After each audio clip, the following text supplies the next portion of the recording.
La crise démocratique est profonde à Paris.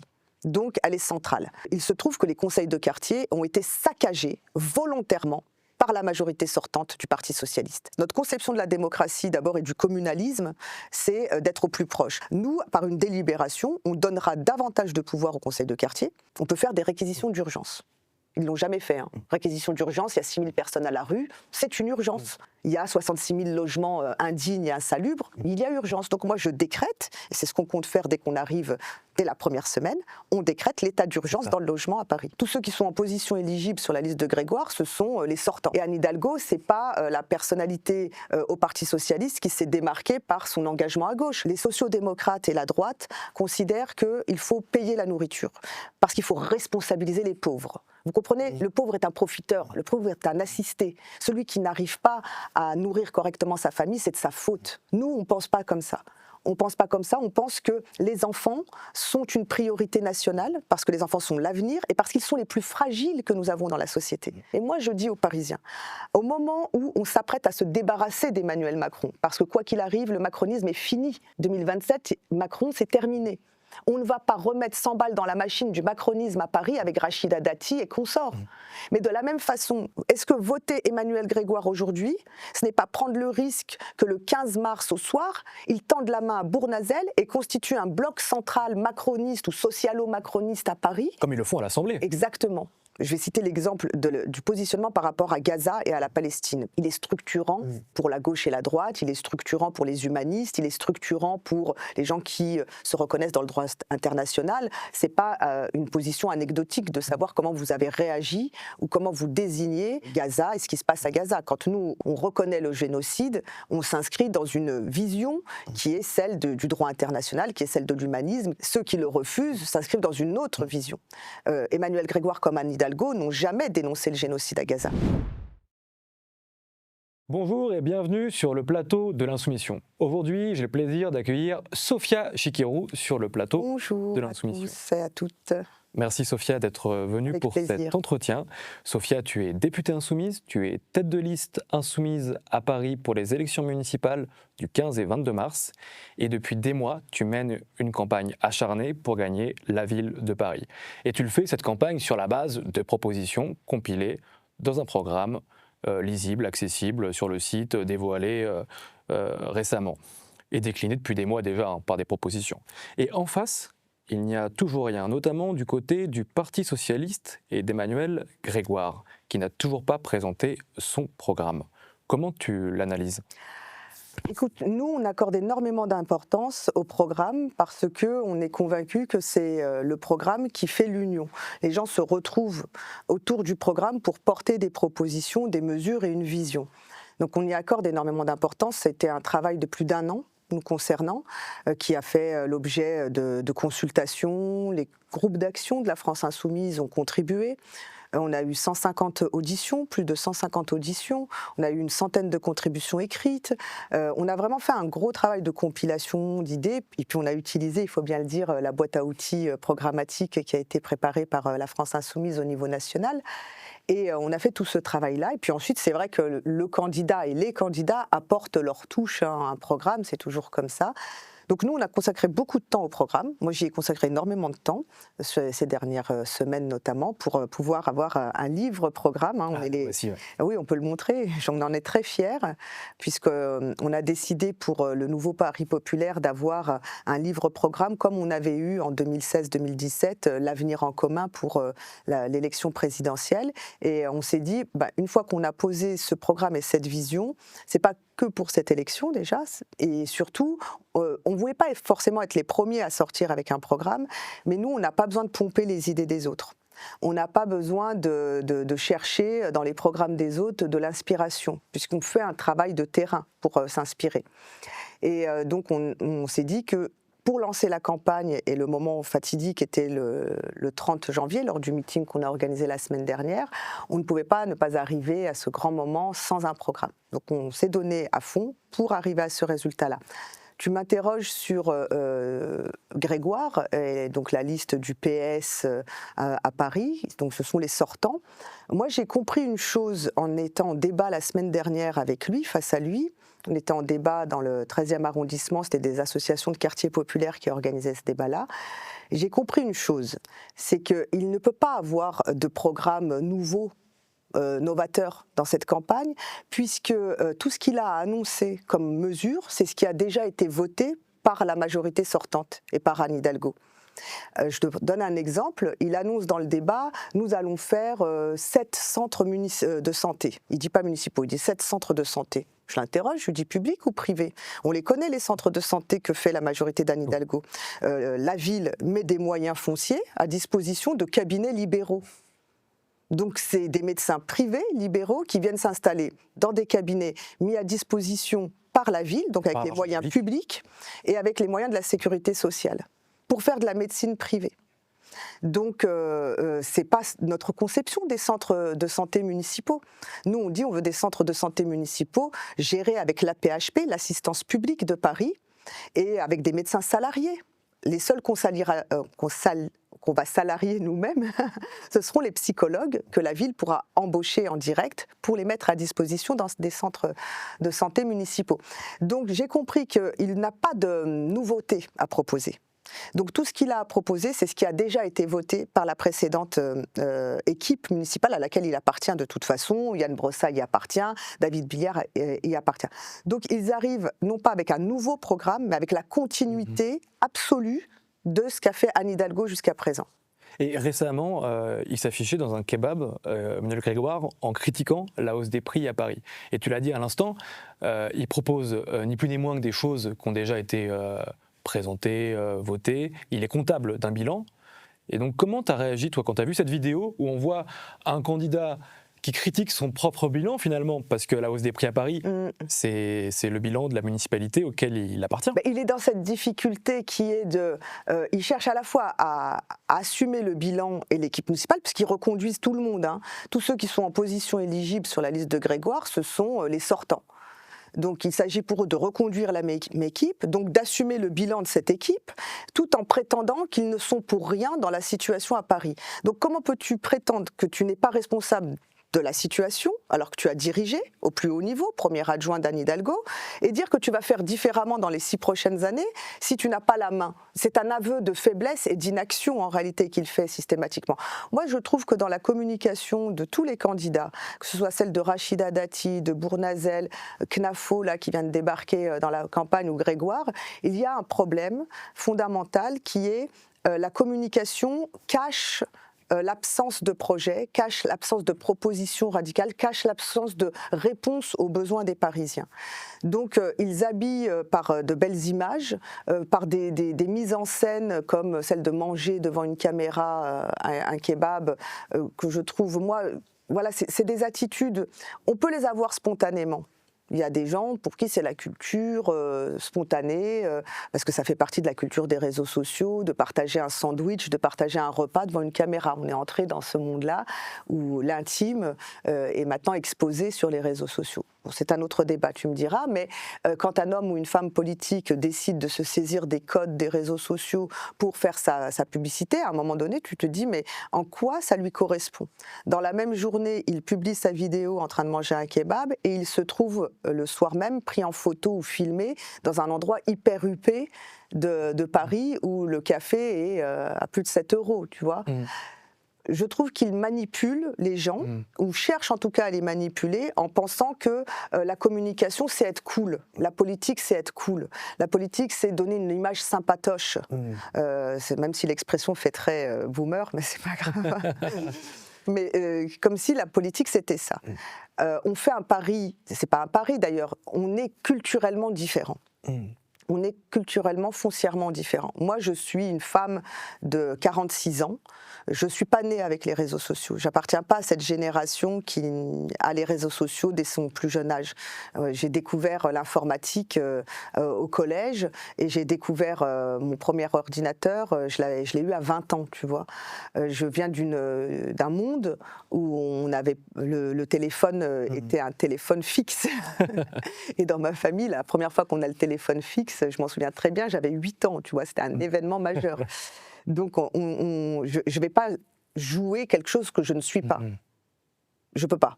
Et en plus, je viens d'une culture politique où même si on peut avoir des moments de privé, mais je crois même que j'ai jamais exposé un moment privé sur les réseaux sociaux, moi personnellement, je suis pas très adepte de ça. Et pour moi, manger, c'est un moment privé. Pardon, peut-être que c'est pas le cas pour plein de gens, mais je viens aussi d'une culture, tu vois, où on mangeait pas devant tout le monde parce qu'il y a des gens qui peuvent pas manger. On avait une espèce de pudeur par rapport à ça. Je sais pas si, mais on était comme ça.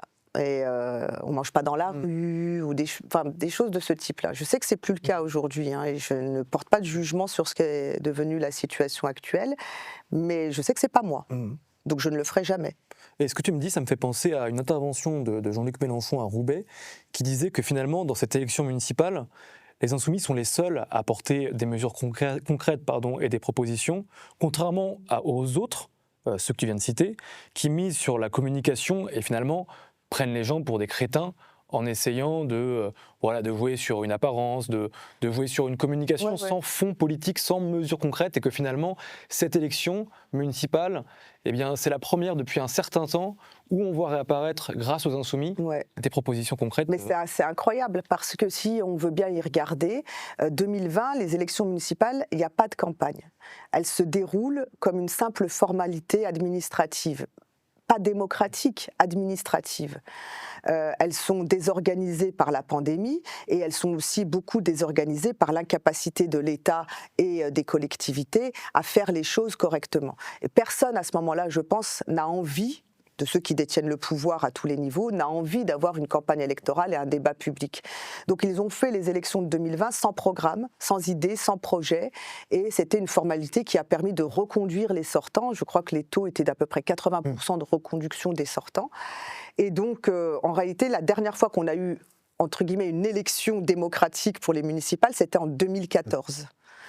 Et aujourd'hui, donc 12 ans après, c'est la première fois que le sujet mis sur la table, par nous les Insoumis notamment, de ces élections peuvent changer votre quotidien, parce qu'il y a des propositions que la municipalité peut porter et qui sont des propositions de changement radical. Quand on propose la gratuité de la cantine, ceux qui ont un peu de mémoire vous diront mais ça fait des années qu'on en parle, mais ça n'a jamais été fait.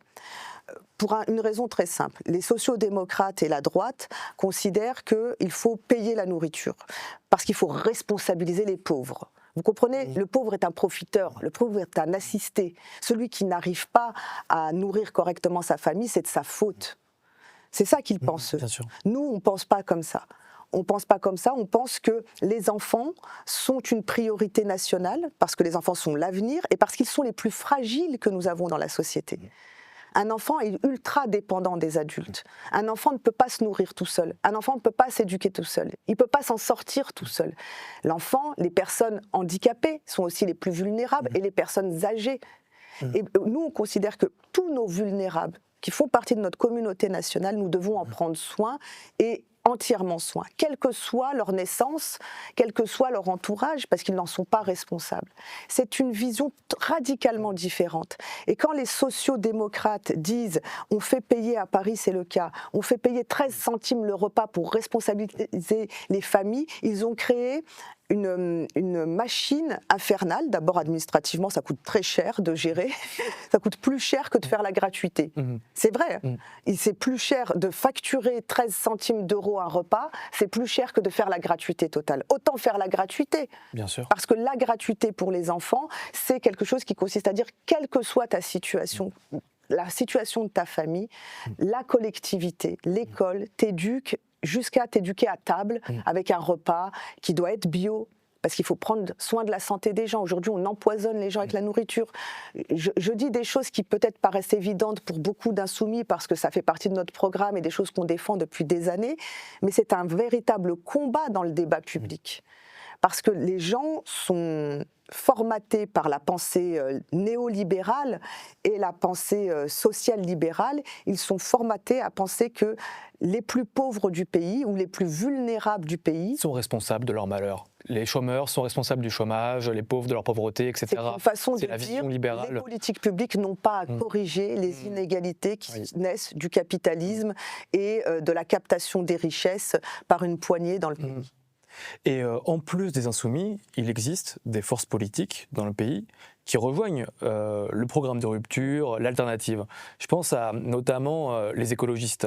Il y a 500, même 600 maintenant élus et militants des écologistes qui ont signé une tribune pour refuser finalement que l'écologie soit dissoute dans le social-macronisme, critiquant de fait l'alliance privilégiée du Parti socialiste avec le macronisme. Et à Paris, il y a 2 élus écologistes, Jérôme Glaise et Émile Meunier, qui ont rejoint ta campagne. Et comment ça s'est construit, ce rapprochement, et comment ça se passe maintenant? Alors plus exactement, on les appelle les Verts populaires. Ils ont choisi de s'appeler comme ça. Donc les Verts populaires parisiens, ils sont 4 conseillers de Paris aujourd'hui à nous rejoindre.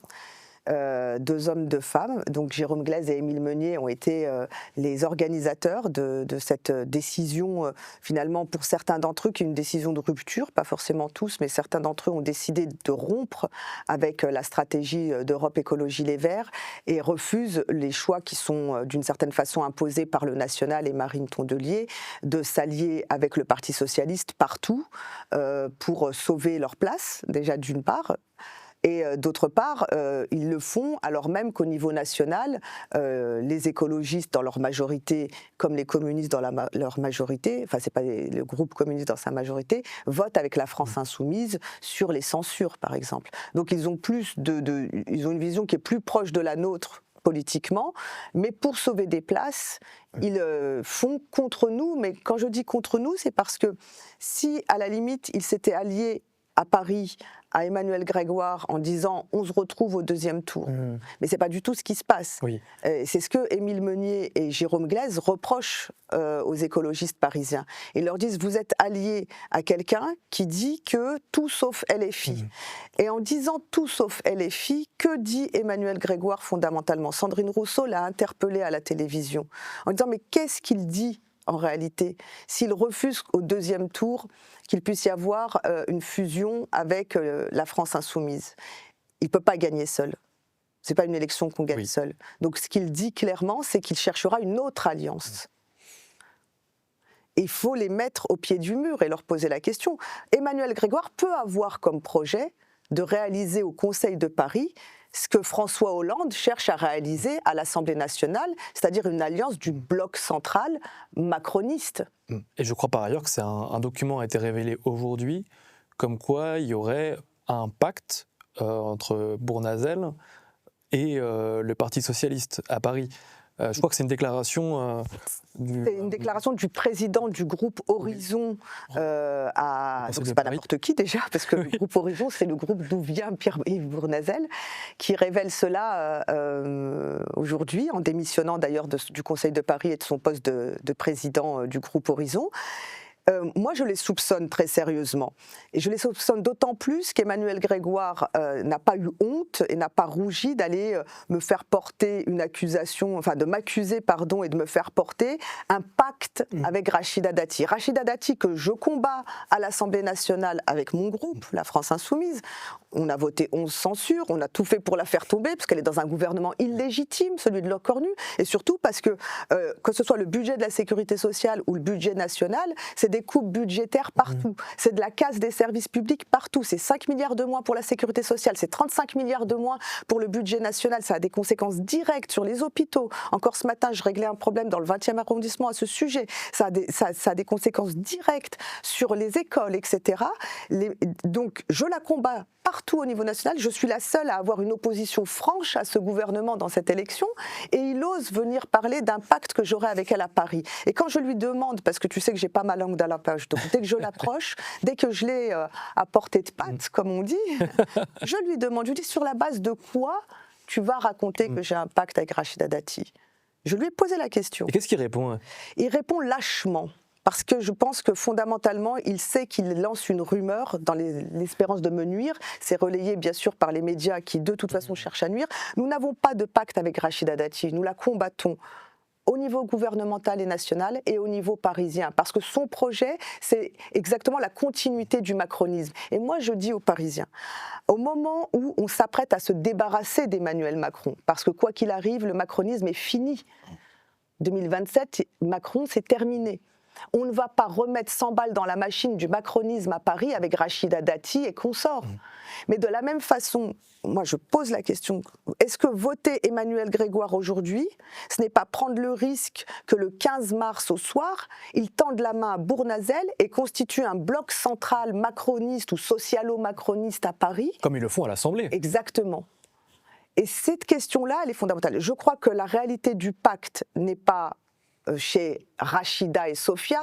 Je pense que d'ailleurs, dans sa façon de le faire, Emmanuel Grégoire, il va sur CNews, une chaîne où il sait pertinemment que le public, je ne dis pas qu'il est intégralement raciste, mais c'est la ligne éditoriale de CNews, d'accord ? Bien sûr. Il va là-bas pour dénoncer des accointances, qui est un terme très péjoratif, entre deux candidates qui sont radicalement opposées, mais dont il dit les accointances, et la journaliste lui dit de quoi vous parlez, il n'est même pas capable d'en sortir une parce que c'est sous-entendu. Et je lui ai dit, c'est raciste, c'est profondément raciste. Raciste, misogyne. Ça m'a fait de la peine, parce que d'abord, je tiens à dire aux gens que lorsqu'on est victime d'un propos raciste, d'une allusion raciste, d'un fait ou d'un acte raciste, ne croyez pas que ça ne fait pas de la peine. Ne croyez pas que ça ne fait pas mal. Ne croyez pas que ce n'est pas une violence. C'est une violence.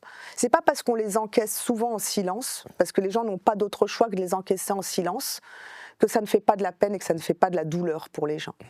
Moi, je suis arrivée à un âge, je découvre pas le racisme, ni la misogynie, ni ce genre de choses, c'est pas le sujet. Je ne le découvre pas. Mais à chaque fois, ça fait aussi mal que si tu l'entendais pour la première fois quand j'avais 7 ans et que j'ai découvert ce qu'est le racisme à 7 ans. Je le revis avec la même violence. Et je peux te dire qu'aujourd'hui, ce qu'il a fait, Emmanuel Grégoire, me concernant, c'est le même trauma que les traumas que j'ai pu avoir dans ma vie, confrontée à des gens qui soit tenaient des propos racistes, soit me traitaient ou me discriminaient de ce fait-là. Donc je pense que c'est... Enfin bref, je sais pas, du coup ça me fait perdre un peu le fil de ce que je disais. Tu vois, c'est une des raisons pour lesquelles il ne faut jamais parler de soi. Parce qu'après, on est dépassé par son émotion. Bien sûr, mais c'est normal dans cette situation, et vu les propos qui sont tenus par cette personne, Grégoire. Et je rebondis quand même là-dessus, c'est qu'il y a quand même une forme de culot de la part de ce personnage. C'est que lui-même, il n'a voté aucune des 11 dernières motions de censure, contrairement à toi. Donc tu l'as dit, finalement, c'est lui qui est plus proche du gouvernement actuellement, parce qu'il y a déjà un pacte qui existe, une alliance concrète qui existe entre la droite, les macronistes et les socialistes. Et donc tu alertes sur le risque que vraiment, au 15 mars, ça soit finalement la même chose à l'échelle de la municipalité. Il y a une tentation de beaucoup de candidats socialistes dans ces élections municipales, pas seulement à Paris, mais dans beaucoup de villes, d'aller rechercher l'alliance avec le centre-droit ou la droite macroniste. Ils vont faire ce qu'ils font au niveau national, ils cherchent à le faire au niveau local. Tout simplement, pour appliquer les mêmes politiques, la même vision. Et il n'y a pas de différence aujourd'hui entre la vision de la ville qu'a Emmanuel Grégoire et celle d'Anne Hidalgo. Et Anne Hidalgo, c'est pas la personnalité au Parti socialiste qui s'est démarquée par son engagement à gauche. Par exemple, je vais citer l'exemple du positionnement par rapport à Gaza et à la Palestine. Pourquoi je prends cet exemple-là? Parce qu'il n'est pas anodin. Il est structurant. Pour la gauche et la droite, il est structurant pour les humanistes, il est structurant pour les gens qui se reconnaissent dans le droit international. C'est pas une position anecdotique de savoir comment vous avez réagi ou comment vous désignez Gaza et ce qui se passe à Gaza. Quand nous, conformément au rapport de l'ONU, on reconnaît le génocide, on s'inscrit dans une vision qui est celle du droit international, qui est celle de l'humanisme, qui est celle de la fraternité. Ceux qui le refusent s'inscrivent dans une autre vision. Emmanuel Grégoire comme Anne Hidalgo n'ont jamais dénoncé le génocide à Gaza. Emmanuel Grégoire comme Anne Hidalgo n'ont jamais accepté que la Tour Eiffel puisse être mise aux couleurs de Gaza.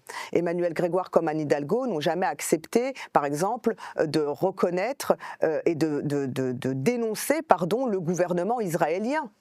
Ils n'ont jamais accepté de le faire. Emmanuel Grégoire est entièrement sur cette ligne-là. Ça, c'est pour te dire que c'est sa vision qu'il va avoir en commun avec Bournazel et avec Dati. Et il a signé la proposition de loi Yadan avant de retirer sa signature. Exactement, pour te dire à quel point il est même prêt à accepter l'idée de criminaliser toute opposition au gouvernement israélien. Ils n'ont pas une vision des choses qui peut clairement se situer à gauche. La gauche, elle a toujours, dans toutes les luttes anticoloniales, dans toutes les luttes pour la démocratie, pour les droits humains, la gauche, elle a eu des grands conflits où elle a dû se positionner. Et je ne te dis pas qu'elle ne s'est pas souvent trompée. Dans les guerres de décolonisation, la SFIO, qui est l'ancêtre du Parti socialiste, n'a pas été du bon côté. Dans une partie du PCF non plus. Oui.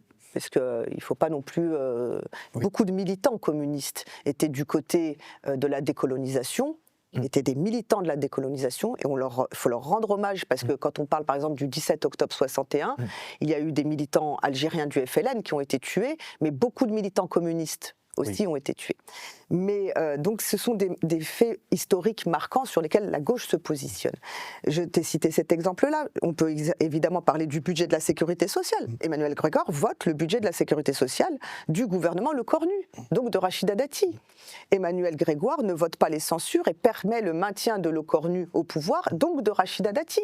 Emmanuel Grégoire signe donc la proposition de loi de Liadan, mais des votes d'Emmanuel Grégoire qui sont des votes plutôt macronistes compatibles, il y en a à l'appel, c'est sa vision.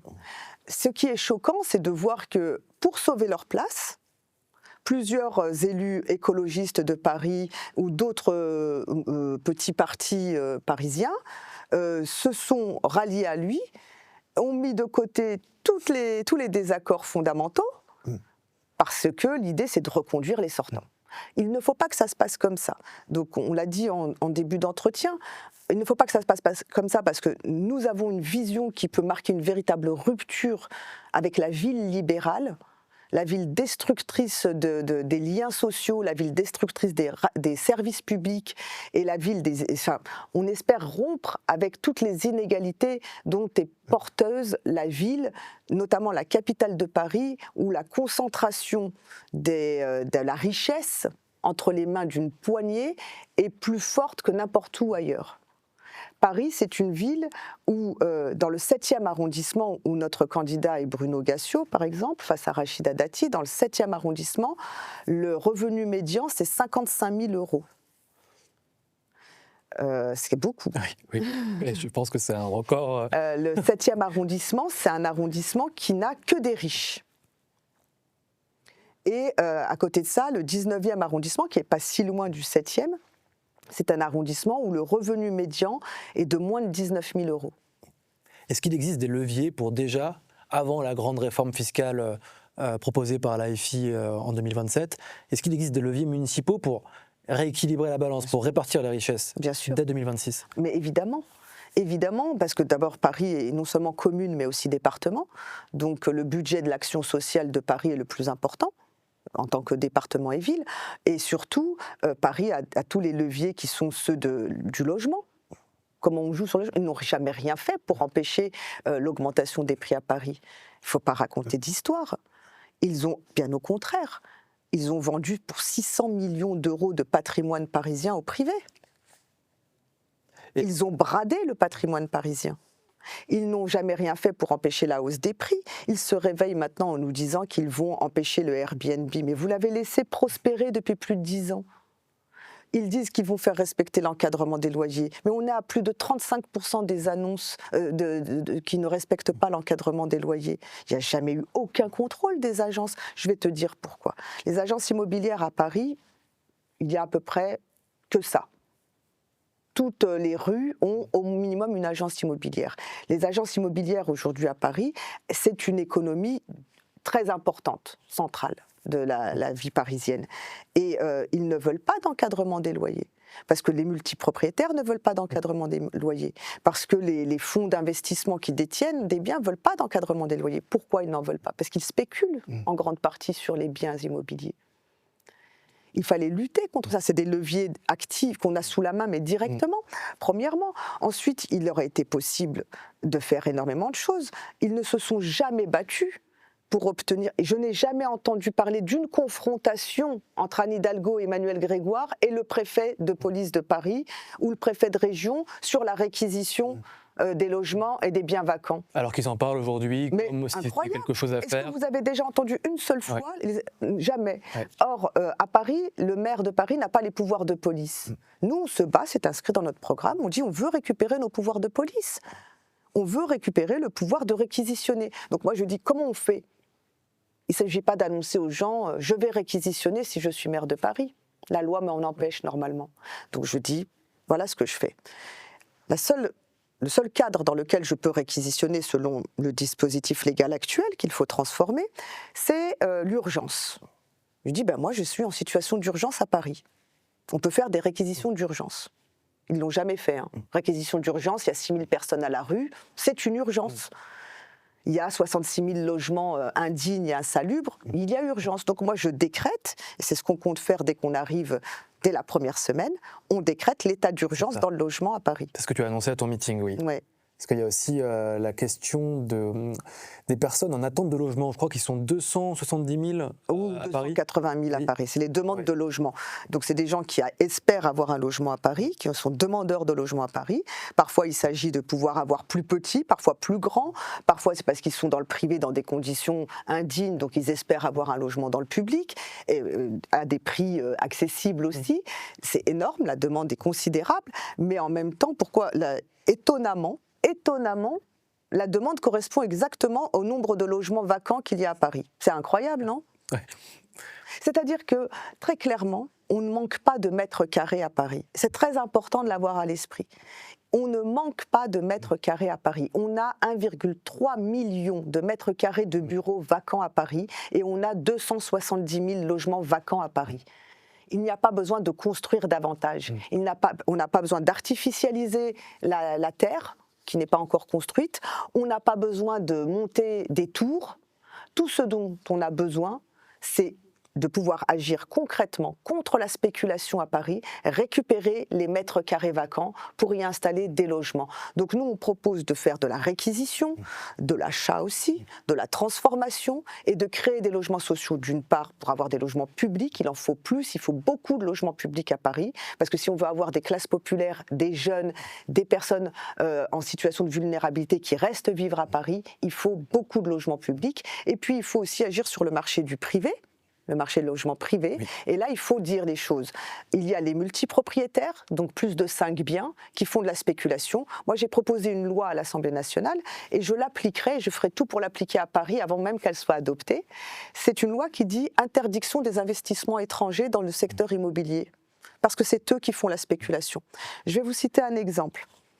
Un roi, un monarque d'un pays du sud de l'Europe, a acheté dans le 8e arrondissement plusieurs immeubles.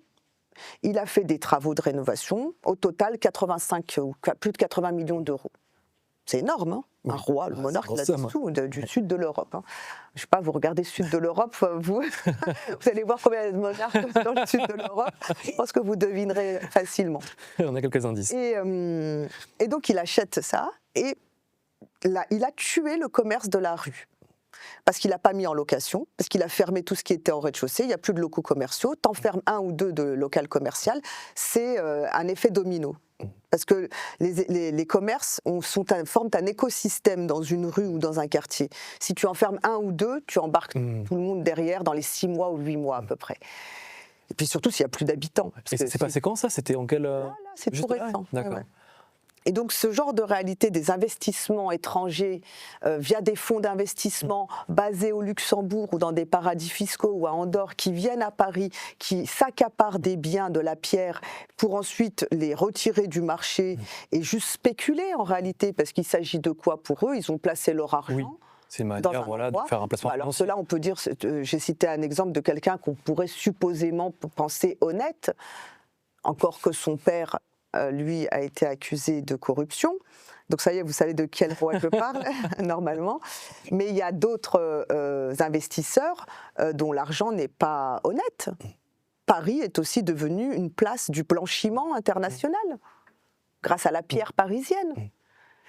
Moi, je suis en train de dire, tout ça, je veux l'arrêter à Paris, parce que c'est à l'origine de tous nos malheurs. Oui, ça a fait la mort d'un quartier, la mort d'une ville. Mais ça fait la mort d'un quartier, la mort d'une ville, ça fait de l'éviction sociale. Les gens sont obligés de partir. Alors il y a bien sûr toutes les catégories populaires qui, elles, de toute façon, ne tiennent pas, craquent et partent. Mais il y a surtout toutes les classes moyennes. Vous êtes un jeune couple, vous avez 30-35 ans, vous voulez vous agrandir, avoir un deuxième enfant. Impossible à Paris, impossible. Est-ce qu'il y a un inventaire de tous ces biens qui sont captés par ces réseaux C'est en ça que je te dis aussi qu'ils n'ont rien voulu faire. Ils n'ont même pas fait le travail d'inventarier. La ville de Paris peut très facilement faire l'inventaire. Pour une raison très simple, c'est que tout passe par elle. La ville de Paris, aucune vente ne se fait sans que la ville de Paris soit informée, puisqu'elle perçoit des droits de mutation. Vous savez, c'est ce qu'on paye au notaire, là. Oui. Quand vous payez le petit pourcentage au notaire, dedans, il y a des taxes, et dans ces taxes, il y a les droits de mutation. C'est la ville qui en est bénéficiaire. Donc, elle sait exactement ce qui se vend, ce qui se met sur le marché, elle doit même valider les dossiers, donner des autorisations. Donc, c'est pas possible de faire autrement. C'est elle qui qualifie, via le cadastre, la nature d'un bien. Si la conversion d'un bien de bureau à logement, elle peut empêcher des conversions de logement à bureau, et elle a un PLU, un plan local d'urbanisme, donc elle a un contrôle et elle a tous les moyens du contrôle. Ils ne l'ont pas fait. Pourquoi aujourd'hui le ferait-il? Je vous assure d'une chose, c'est qu'il n'a pas plus l'intention de faire à partir de 2026 qu'il n'a pas fait depuis 2014. Pour une raison très simple, c'est que faire ce que nous on propose demande d'affronter les fonds d'investissement, les milliardaires, les multimillionnaires. Et cette lutte de classe dans la ville, dans le milieu urbain, moderne, contemporain que nous avons, cette lutte de classe, elle est exactement la même que celle que les communards ont menée en 1871. Une des premières mesures que prend la Commune de Paris, c'est la baisse des loyers et la fin de la spéculation. C'est une des toutes premières mesures qu'ils prennent. On est dans la même situation. Paris est le terrain de jeu des milliardaires, des fonds d'investissement. Il faut arrêter ça. Eux, finalement, sont du côté de la barricade de ces mêmes milliardaires, finalement. Et demain, ils feront appel aux Versaillais pour nous mater. Mais voilà, si Victoire Aya, vive la commune, et il pourrait y avoir justement ces mesures d'urgence et tout changer. Alors nous, on a un plan très précis sur comment faire. Notre objectif, c'est baisser les loyers. On n'a pas dit qu'on veut arrêter l'augmentation des prix des loyers, etc. On dit on veut les baisser. Donc notre plan d'action, il part d'une première année, de premières mesures d'urgence, de la première année, et ensuite il vise vraiment à baisser les loyers, donc à s'attaquer au nerf, au cœur même de la cause de la hausse des loyers, etc. Ça ne va pas être une affaire qui va se gérer par de la petite discussion de Conseil de Paris et de la petite délibération. On est plutôt dans la méthode Zoran Mamdani à New York. Quand Zoran Mamdani arrive, parce qu'il a bien l'intention d'appliquer son programme, il prend des mesures radicales d'entrée de jeu. Et il prend une mesure essentielle qui est celle de dire nous allons faire un audit de tout cela. L'audit, c'est la base. Il faut consacrer 2-3 mois pour repérer, identifier l'inventaire, etc. Ouais. Et ensuite, à partir de là, il faut taper. Moi, je dis, c'est carotte et bâton dans notre plan. La carotte, c'est on crée une régie publique de gestion locative, ce qui est une façon de dire à tous les propriétaires de bonne foi, vous avez des biens qui ne sont pas mis en location, parfois pour de bonnes raisons, souvent, trop souvent pour de mauvaises raisons, mais nous, on vous prend sur la bonne foi. Et on vous propose de confier-nous votre bien, on fait le diagnostic énergétique, il faut faire de la rénovation thermique, on vous accompagne dans la rénovation thermique. La gestion locative, c'est pas toujours quelque chose d'agréable à faire, et puis ça peut coûter très cher si on le confie à une agence privée qui peut prendre jusqu'à 13% du loyer. Nous, on vous propose un taux beaucoup moindre, moitié moins, 5%. On fait de la gestion locative pour 5%, on vous aide dans les démarches de rénovation thermique, on s'en occupe, on fait la demande de subvention, on fait la gestion des travaux, en échange de quoi on signe un conventionnement, donc votre logement est conventionné, Il entre donc dans le cadre locatif du public. D'accord. C'est la ville qui gère la mise en location du logement. Et ça nous a un prix modéré, ce qui nous permet à nous, villes, aussi d'orienter notre politique du logement. Et le bâton ? Le bâton, c'est la taxation des résidences secondaires, la surtaxation des résidences secondaires, pour ceux qui refusent de les mettre en location et qui s'en servent pour spéculer. C'est la taxation pour les multipropriétaires, donc ça peut être assez important. Et puis ça va être la réquisition qui va passer naturellement par ce qu'on appelle une stratégie de désobéissance civile. Nous irons occuper les lieux vacants des multipropriétaires et des fonds d'investissement, pas du petit propriétaire, encore une fois.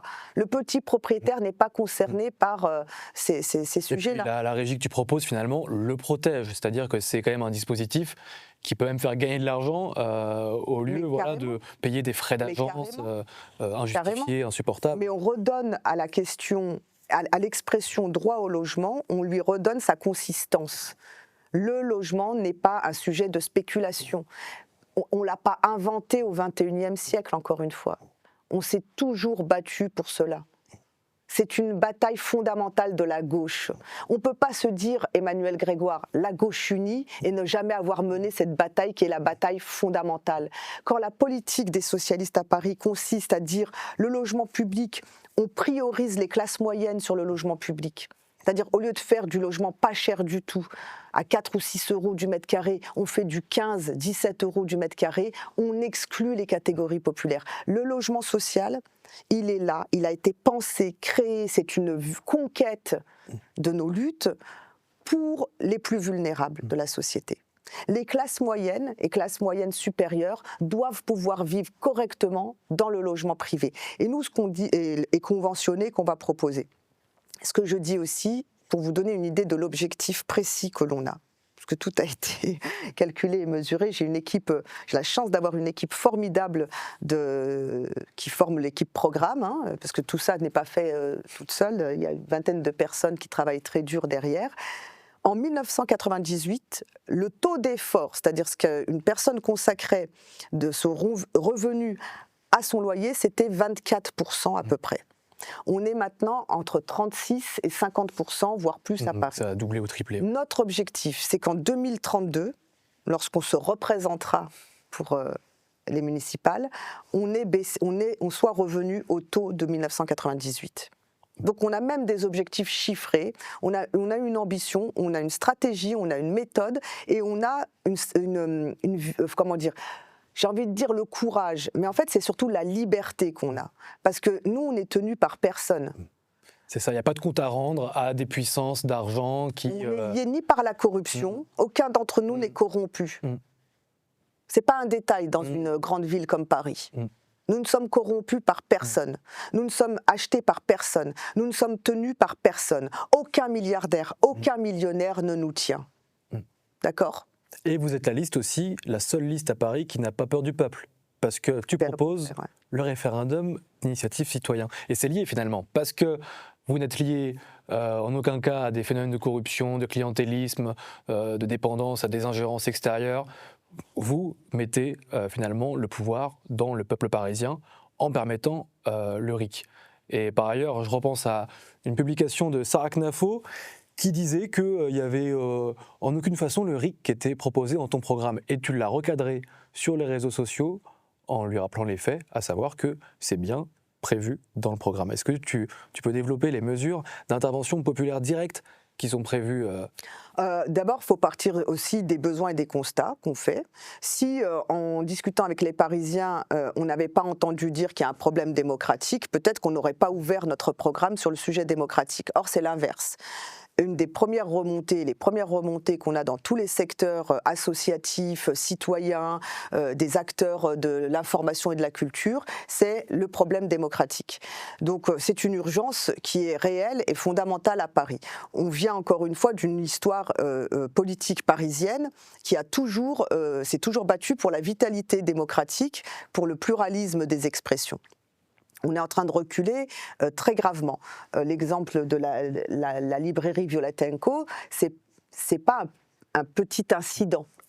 ça relève d'une stratégie qui consiste à faire taire les librairies indépendantes, à les supprimer, à les empêcher de vivre, parce que les procédures bâillons coûtent très cher pour ces librairies. C'est pour ça que nous, on propose un fonds pour les soutenir face aux procédures bâillons, par exemple, pour qu'elles survivent, parce qu'il y a la voracité de gens comme Bolloré ou Arnaud, etc., qui ont décidé de soumettre tout le monde de la culture et de l'édition et de l'information à leur vision idéologique et à leur domination oligarchique. Donc, ce que l'on dit, nous, c'est la crise démocratique est profonde à Paris. Donc, elle est centrale. Il se trouve que les conseils de quartier ont été saccagés volontairement par la majorité sortante du Parti socialiste. Je dis saccagés volontairement.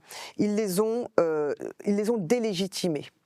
Ils les ont mis sous contrôle de la majorité municipale. Ils ont vidé les pouvoirs décisionnaires.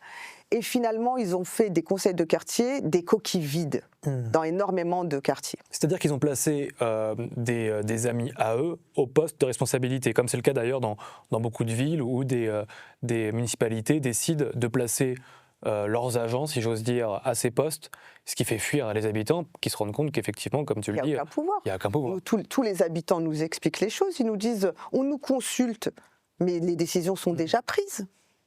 On n'a aucun pouvoir, et ensuite on nous fait taire en nous disant mais on vous a consulté, mais c'est pas vous qui décidez.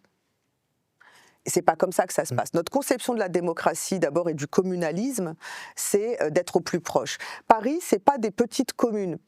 Paris, c'est 2,2 millions d'habitants. Ensuite, c'est 17 mairies d'arrondissement, 20 arrondissements, mais 17 mairies d'arrondissement.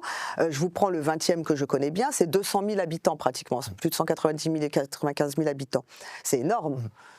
Donc faire de la démocratie dans le 20e arrondissement, c'est pas avoir une mairie d'arrondissement et un conseil municipal.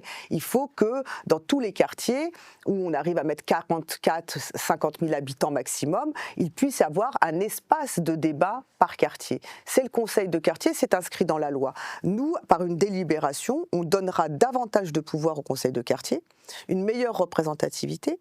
On invitera les commerçants avec un collège de commerçants, des tirés au sort, des gens qui viendront des associations, et surtout on va créer des maisons de quartier qui seront les lieux physiques d'ancrage local des conseils de quartier. Ils auront à gérer des salles pour organiser des débats, des discussions, des consultations, des réunions d'information. Mais ils auront aussi à gérer des choses du quotidien, la propreté de proximité. Donc dans les maisons de quartier, on installera des antennes de services publics, police municipale, qu'on va territorialiser, c'est-à-dire installer dans des endroits fixes, éducateurs spécialisés et éducateurs de rue et médiateurs. Pourquoi ?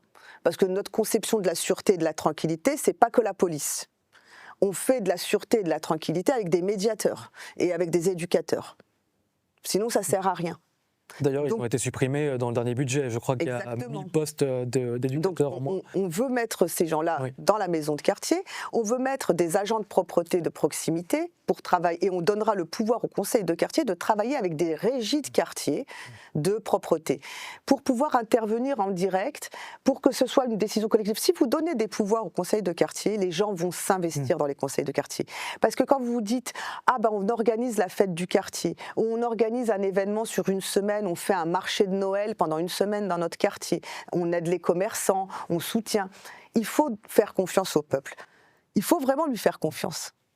Et pour ça, il faut lui donner les moyens de décider pour lui. Peut-être qu'il y a des endroits où ça ne nous plaira pas. On m'a dit, mais Sophia, si tu fais ça, imagine dans le 7e ce que ça va... Une réunion de copropriétaires. Il y aura peut-être de ça, c'est vrai. Mais dans l'essentiel des quartiers, la vie démocratique va repartir. Et moi, j'ai plutôt confiance en cela. Et puis, on veut aussi intervenir sur la culture et sur l'information, parce qu'à Paris, 2,2 millions d'habitants, et combien de journaux parisiens ? Je n'ai aucune idée. Il n'y en a pas. Il y a des... Il n'y a pas de journal local fabriqué par des... Tout a été... Mais... Alors qu'avant, c'était quand même dans l'histoire de Paris.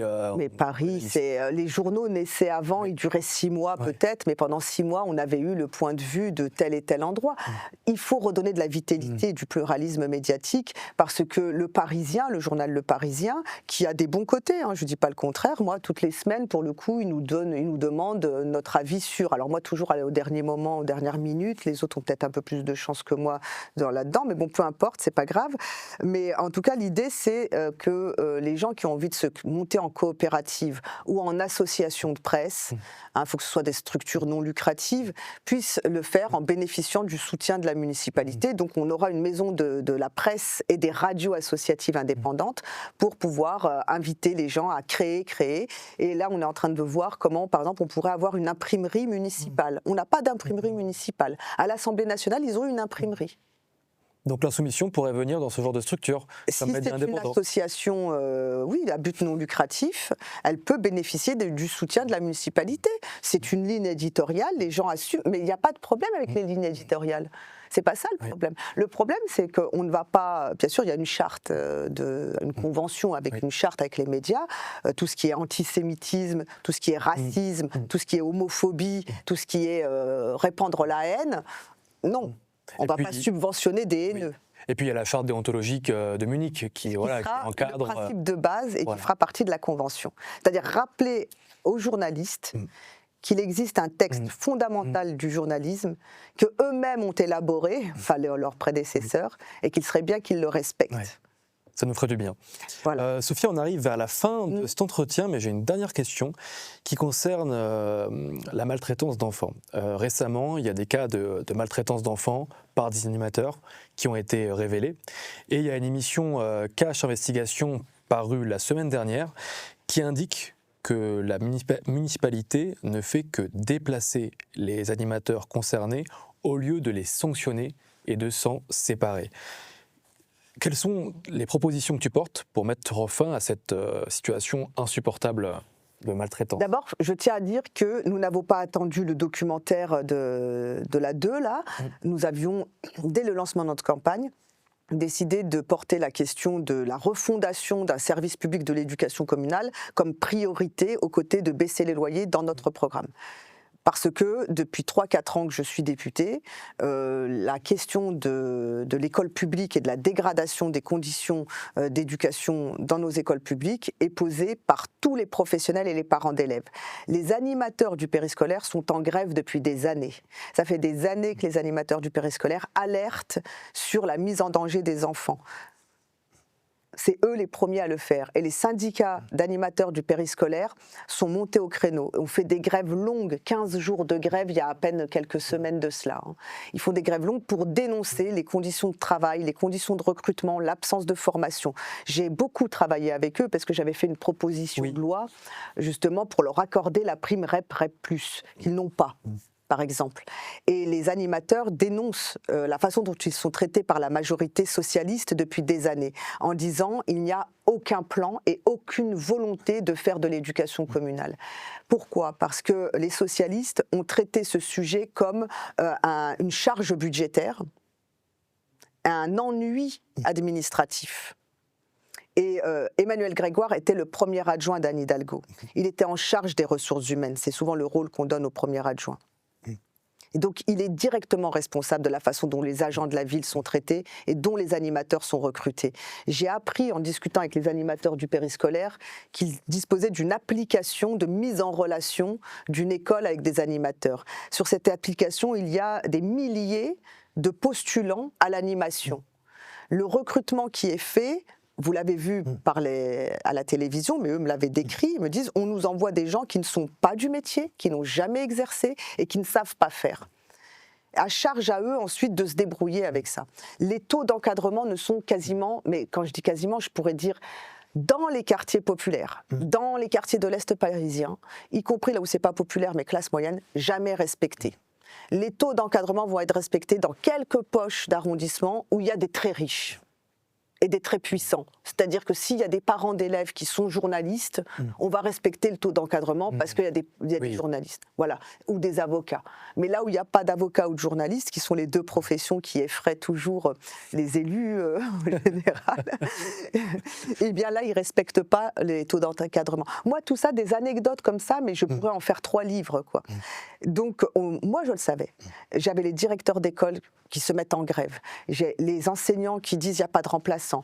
Les AESH qui disent ça va pas, on maltraite les enfants parce qu'on n'arrive pas à s'en occuper. Et ainsi de suite. Les parents d'élèves qui disent regardez ce qu'ils ont fait à mon gosse, regardez comment ça se passe pour mon enfant. Moi j'ai vu des enfants qui n'avaient pas eu à manger. Et il n'y a pas des collectifs de parents, d'élèves qui ont porté plainte pour justement pointer la responsabilité directe de la municipalité de Paris dans ces cas de maltraitance. Mais les parents d'élèves se sont beaucoup mobilisés. Moi, ils m'ont interpellé et c'est eux qui m'ont demandé de déposer une proposition de résolution pour avoir une commission d'enquête parlementaire. Je l'ai fait au mois de décembre. Les parents d'élèves se sont énormément mobilisés. Mais vous croyez qu'ils sont bien traités ? J'ai des conversations de boucles WhatsApp, parce que les parents d'élèves se réunissent sur des boucles WhatsApp où la mairie leur parle, mais il y a eu beaucoup de mépris. Patrick Bloch, que vous avez vu dans le documentaire, il refusait de les rencontrer. Je prends l'exemple de l'enfant qui est mort cet été. Moi, cette mort m'a traumatisée. C'était un enfant atteint d'autisme, d'accord ? Enfin, un enfant autiste, parce que c'est pas une maladie, l'autisme, mais c'est un enfant autiste. Cet enfant est confié par sa maman à un centre de loisirs. En plein été, c'est normal. Donc pour son mois d'août, il fait une sortie avec le centre de loisirs. Il est accompagné d'une animatrice, jeune animatrice, de type BAFA, vous voyez, mais à qui on lui a donné 4 enfants en situation de handicap à gérer toute seule. Sur une sortie comme celle-là. Moi, quand je découvre le drame, mon premier réflexe, c'est de contacter le directeur du centre de loisirs. Je dis, je veux le voir, je veux parler avec lui, je veux comprendre ce qui s'est passé. C'est pas dans ma circonscription, c'est pas mon arrondissement, mais toutefois, le sujet m'interpelle beaucoup. Je le reçois. Il est défait, il est brisé, cet homme. Je reçois un homme qui est profondément affecté parce qu'il a perdu un enfant et qu'il faut regarder la maman ensuite. Il n'a pas pu rester d'ailleurs dans le centre de loisirs où il était parce que c'était trop douloureux pour lui. Et il me dit, mon animatrice, elle est jeune, sa vie maintenant est pas marquée, marquée par ce drame. Et c'est eux qui sont convoqués par la police, c'est eux qui sont auditionnés, c'est eux qui sont mis sous enquête administrative. Alors que leur responsabilité s'arrête à devoir faire avec le moins de moyens possible, le moins de formation possible. C'est pas de la négligence de leur part. C'est pas ça le sujet. Le sujet, c'est le système qui a été mis en place par les responsables politiques à Paris. Et là, Patrick Bloch, par exemple, ne les reçoit pas. Emmanuel Grégoire aurait pu les recevoir aussi. Il était élu comme moi. Mais aucun personne. Je suis la seule à les recevoir. À leur parler, à essayer de comprendre et aussi à dire aux animateurs, parce qu'il y en a beaucoup qui font très bien leur travail, c'est la très large majorité quand même, vous n'êtes pas coupable ou à mettre sous analyse permanente, sous suspicion permanente. Par contre, oui, ce qui est scandaleux aussi, c'est de voir que quand un signalement est fait, c'est que déjà, si on arrive au moment du signalement, c'est qu'on a raté plusieurs étapes auparavant. On a raté toute l'organisation du périscolaire pour arriver au moment où on arrive à un signalement, c'est-à-dire qu'il y a eu un passage à l'acte a priori. Tu vois ce que je veux dire ? Oui, alors qu'il faudrait plutôt d'abord travailler sur le recrutement, la prévention. Si on travaille sur le recrutement, si on n'a jamais un animateur seul avec des enfants, si on n'a pas des coins reculés, si on a des animateurs hygiène, c'est-à-dire des animateurs qui sont habilités hygiène des enfants et non pas n'importe qui peut toucher un enfant pour ses besoins-là, etc. Si on a bien fait le travail en amont, normalement, on ne devrait pas arriver au moment où un passage à l'acte pousse à un signalement. Donc quand on arrive au signalement, c'est déjà qu'on a raté des choses en amont. Imaginons qu'on arrive au signalement, ce qui peut toujours se produire. Et à ce moment-là, c'est comment tu traites le signalement. Et eux, comment ils traitent le signalement ? On cache la poussière sous le tapis. Donc, un signalement sur un adulte, soupçonné ou accusé, ça peut être à tort aussi, mais en tout cas accusé d'avoir eu un comportement dangereux ou violent vis-à-vis d'un enfant, cet adulte n'a pas à se retrouver dans un autre lieu. Cet adulte doit être convoqué, il faut discuter avec lui, il faut enquêter, il faut éventuellement saisir la justice si on pense que c'est aller plus loin qu'une réprimande un peu trop exagérée, comme parfois les choses peuvent se produire, même si elles ne devraient pas, etc. Mais il n'y a eu aucune remise en cause de leur système, il n'y a eu aucune volonté de prendre les choses à bras-le-corps, il n'y a eu aucune prise de conscience de la nécessaire protection de l'enfance. On ne parle pas de l'ASE, de l'aide sociale à l'enfance, mais je peux te dire qu'il y a une responsabilité directe de Paris, que le système est catastrophique à Paris, mais catastrophique. C'est-à-dire que les réseaux de prostitution aujourd'hui savent que les enfants confiés à l'ASE parisienne sont des cibles pour eux. Mais directes. Et c'est l'IS loufoque qui connaît très bien le secteur parisien qui me dit mais on est en alerte maximale là. Ça me met très en colère. Je comprends. Il faut comprendre que demain, si je suis maire de Paris, moi, la protection de l'enfance et l'éducation communale, ce sont les points les plus prioritaires. Parce que c'est carrément, on nous confie des enfants. Et des enfants à Paris, il y en a beaucoup. Tu vois, je ne sais plus exactement les chiffres, mais on est presque de plus de 250 000 enfants à Paris. Donc, ce n'est pas un petit sujet. C'est un énorme sujet, c'est une énorme responsabilité. On ne peut pas faillir dans ce domaine-là. On n'a pas le droit à l'excuse. Et si vraiment le pire doit arriver, imaginons sous ma mandature, je prendrai les choses en main. Et un enfant ne peut pas mourir dans l'indifférence générale en étant confié à la ville. Moi, je n'accepterai pas que l'on traite ça en se disant « faites le moins de bruit possible ». Je ne conseillerais pas aux parents « ne parlez pas de ce qui se passe dans l'école ». S'il y a des signalements. Non, c'est pas sérieux. C'est pas sérieux, c'est méprisant, c'est déshumanisant pour les Parisiens. Moi, je leur en veux beaucoup de cette façon de faire parce que ce qu'ils font dans ce sujet-là, ils le font sur le logement où ils maltraitent les gens. Ouais, c'est la méthode du mépris, oui. Sophia, on arrive à... Ouais, on parle beaucoup, je suis une bavarde, moi. T'arrives pas à m'arrêter. Hein. Ah bah, la discussion est intéressante, donc... Ok, on fera un petit coup, une coupe. Il est arrivé ? Ok. Attends, je regarde juste. Bah oui, il va falloir couper parce que je parle trop, moi. Mais moi aussi, hein, je me laisse entraîner dans la discussion, mais c'est bien. Moi, j'écoute justement quand c'est comme ça m'intéresse, tu vois. Donc c'est bien. Je te pose une dernière question et après donc dernier mot et après on arrête. Ça te va ? Dernier mot. Ok. Sophia, on arrive vers la fin de cet entretien. Est-ce que tu as un dernier mot pour ceux et celles qui nous écoutent ? Ce que je veux dire aux gens, c'est que vous avez l'occasion, en 2026, pour ces élections municipales, de changer votre quotidien et votre quotidien dans la commune. Ces élections, elles sont très importantes parce que dans un an, on votera aussi pour les présidentielles.